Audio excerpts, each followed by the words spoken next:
दरवाजे की ओट में खड़ी ममता जी ने अपने बेटे अरुण और बहू रागनी की बातें सुनी तो उनके पैरों के नीचे से ज़मीन सरक गई।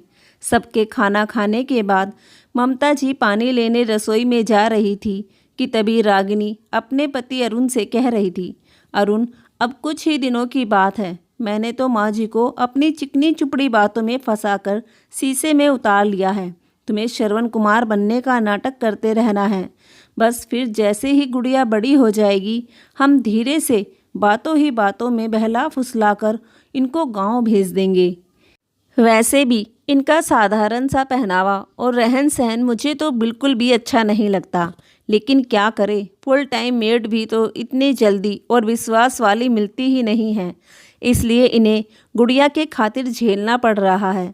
वैसे भी अगर कोई मेरे जान पहचान के लोग या मेरी कोई सहेली इनके बारे में पूछता है तो मैं तो कह देती हूँ कि यह मेरी नौकरानी है जो गांव से आई हुई है। उनके घर में कोई नहीं है, इसलिए हमने इन पर तरस खाकर उनको अपने पास रख लिया है। रागिनी की बातें सुनकर अरुण ने बोला, रागिनी, वह हमारी माँ है और अगर गलती से भी पापा को पता चल जाएगा ना तो वह दोनों एक मिनट भी हमारे पास नहीं रहेंगे। सोच समझ कर बोला करो, वरना गुड़िया की देखभाल करने से हाथ धो बैठोगी। तभी रागिनी बोली, अरे अरुण, तो मैंने कब कहा है कि उन्हें अभी यह सब कहना है। मैं आपसे यह बात शेयर कर रही थी। देखना अरुण, आप इस बारे में माँ जी से कुछ मत कहना, वरना बात बिगड़ जाएगी। ममता जी अपने बेटे बहू के दोगलेपन से भरी बातें आगे और नहीं सुन पाई और रसोई से पानी लेकर अपने कमरे में आ गई। आज बहू बेटों की बातों ने ममता जी के दिल को छलनी छलनी करके रख दिया था। कहाँ तो ममता जी अपनी बहू के गुणगान करती नहीं थकती थी। वह सबसे यही कहती थी कि तुमको बहू के साथ अच्छा व्यवहार करना नहीं आता, इसलिए तुम बहू की बुराई करती रहती हो। लेकिन अगर तुम बहू के साथ बेटी की तरह व्यवहार करोगी तो वह भी तुम्हारे साथ माँ की तरह व्यवहार करेगी। ममता जी अपने अतीत में खो गई जब रागिनी बहू बनकर ससुराल आई थी और उन दोनों ने ममता जी और माधव जी को अपने साथ शहर चलने के लिए कितनी मिन्नतें की थी।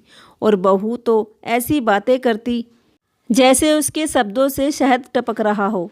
मम्मी जी कहकर घर के सारे काम मुझे पकड़ा देती थी। मैंने तो हमेशा बहू को अपनी बेटी से भी बढ़कर माना है, लेकिन बहू के मन में मेरे लिए ऐसे बुरे विचार है मैं तो सपने में भी नहीं सोच सकती थी। सोच सोच कर ममता जी को रात भर नींद भी नहीं आई। उनके पति माधव जी खाना खाने के बाद वहीं कमरे में आराम कर रहे थे, क्योंकि वह रात को जल्दी सो जाते और सुबह को जल्दी उठ जाते।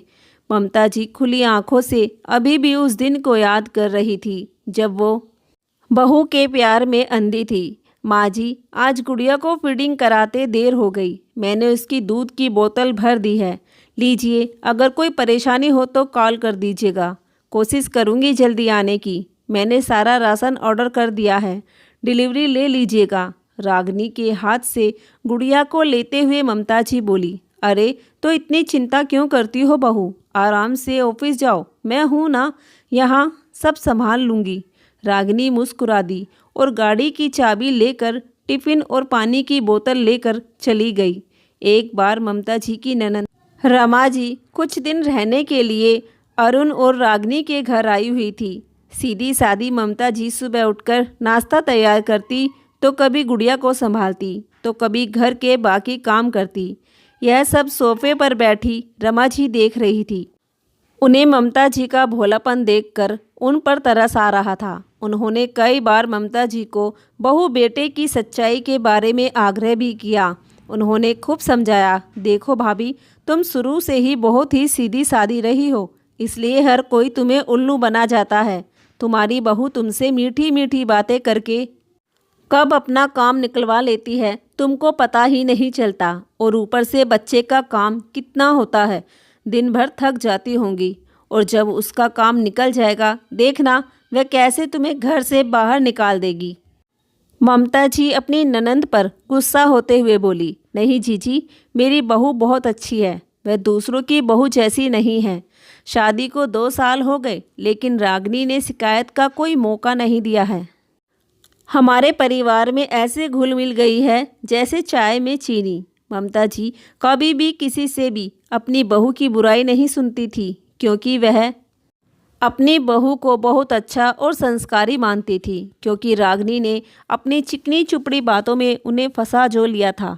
ममता जी पति के साथ ही सुबह जल्दी उठ जाती है, क्योंकि बेटा बहू दोनों जॉब करते हैं, और जब तक बहू उठती है ममता जी बेटे बहू का नाश्ता और घर के आधे से ज़्यादा काम निपटा देती है।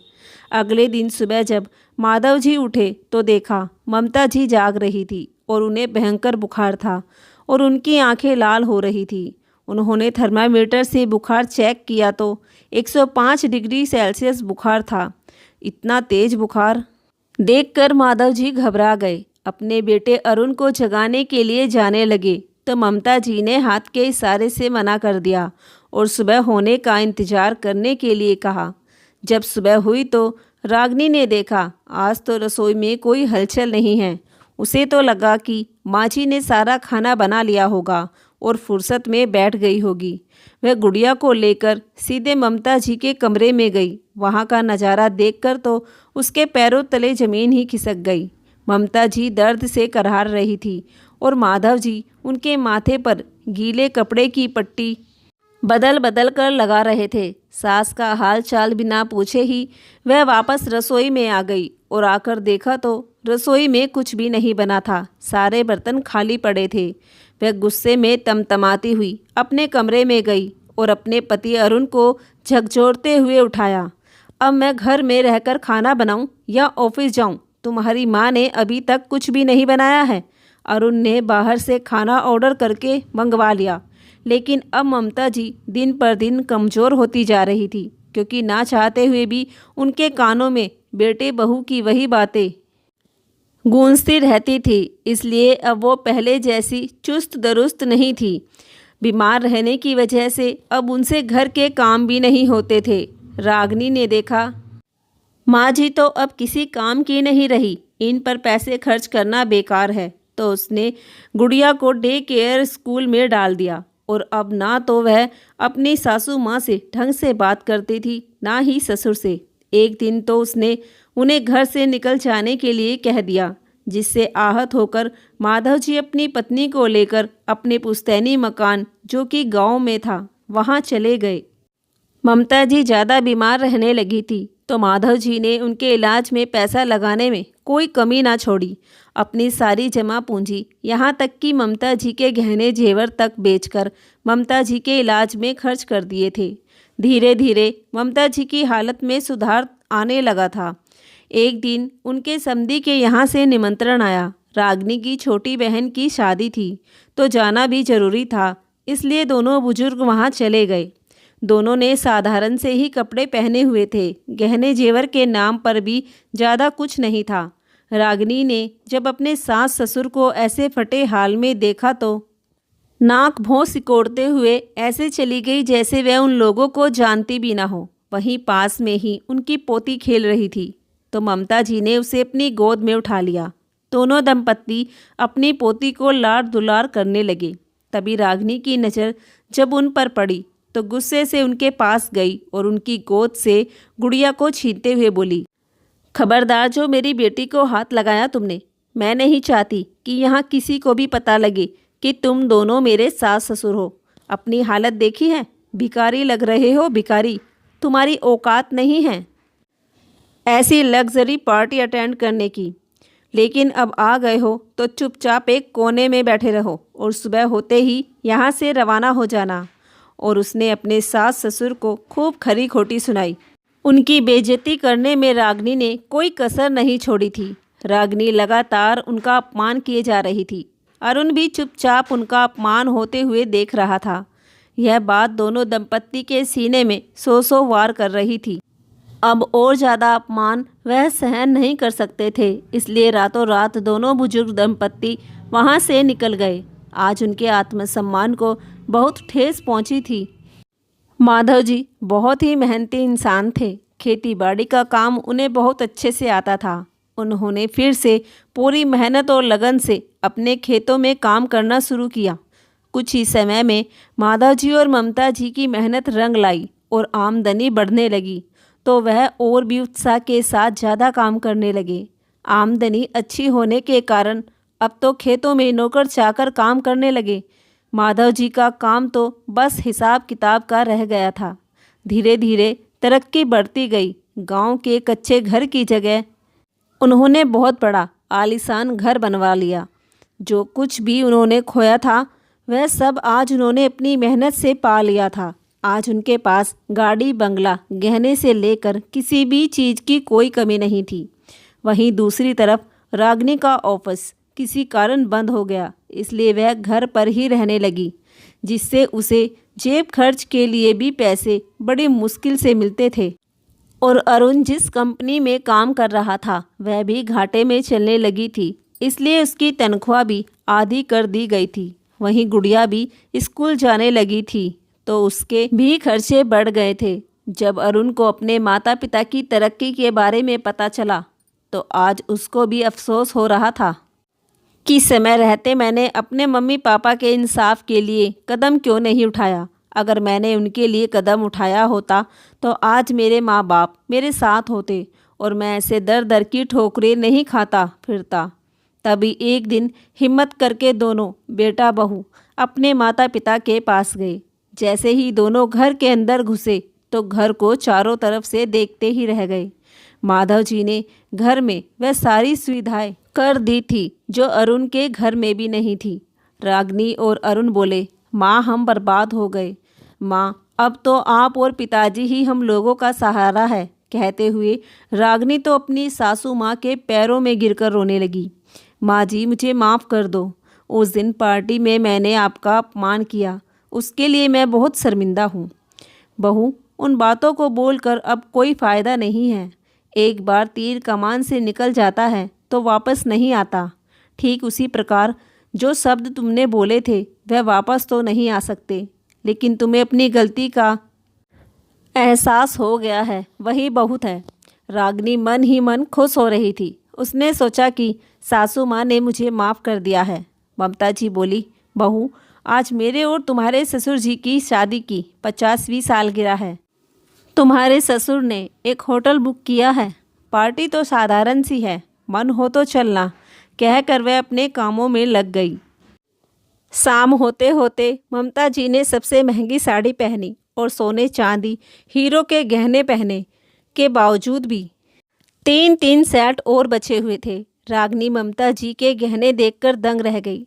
रागिनी अपना सा मुँह लिए चुपचाप खड़ी रही। तभी ममता जी ने सारे गहने पहनते हुए कहा, लो बहू पहनो।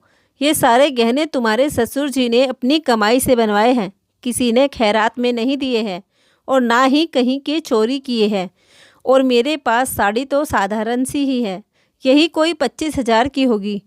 ममता जी ने रागिनी के हाथ में चाबी देते हुए कहा, ये लो बहू चाबी, अलमारी खुली है, जो चाहिए पहन लो और जल्दी से तैयार होकर बाहर गाड़ी में आ जाओ। जब रागिनी ने अलमारी खोली तो उसकी आंखें फटी की फटी रह गई। ममता जी की एक से एक महंगी डिज़ाइनर साड़ी रखी हुई थी। गुड़िया के लिए भी महंगी महंगी ड्रेस रखी हुई थी। उसने मायके में भी इतने गहने और महंगे कपड़े नहीं देखे थे जितने ममता जी की अलमारी में रखे हुए थे। उसने गुड़िया को भी अच्छे कपड़े पहनाए और खुद भी गहने और कपड़े पहने। और जब मैरिज होम में जाकर देखा तो ऐसा लगा जैसे उसके गाल पर किसी ने जोरदार थप्पड़ मारे हो। सजावट ऐसी थी कि उसकी बहन की शादी की पार्टी की सजावट से कई गुना अच्छी, जिसे देखकर तो उसकी आंखें फटी की फटी रह गई और मुंह खुला का खुला ही रह गया। सभी मेहमान भी आ चुके थे। कुछ देर बाद माधव जी और ममता जी ने केक काटा। सब लोगों ने उन्हें बधाइयाँ दी और सुंदर सुंदर तोहफे भी दिए। इसके बाद सब ने खाना खाया। खाने में भी अनेक प्रकार के व्यंजन थे। उनमें से कुछ व्यंजन तो ऐसे थे जिनके रागिनी नाम तक भी नहीं जानती थी। वह किसी लग्जरी पार्टी से कम नहीं थी। रागिनी और अरुण चुपचाप एक कोने में बैठे सब कुछ देख रहे थे और रागिनी को तो अपनी आंखों पर विश्वास ही नहीं हो रहा था कि वह जो कुछ भी देख रही है क्या वह सच है। पार्टी खत्म होने के बाद जब सब लोग घर गए तो ममता जी ने कहा, बेटा अरुण और कब तक रुकने का इरादा है? अरुण और रागिनी दोनों एक दूसरे की तरफ देखने लगे, क्योंकि उन्हें तो लग रहा था कि माँ पिताजी ने उन्हें माफ़ कर दिया है और वह दोनों माँ पिताजी के साथ गांव में ही रहेंगे। लेकिन ममता जी की बातें सुनकर दोनों को अपना सा मुंह लेकर वापस खाली हाथ जाना पड़ा।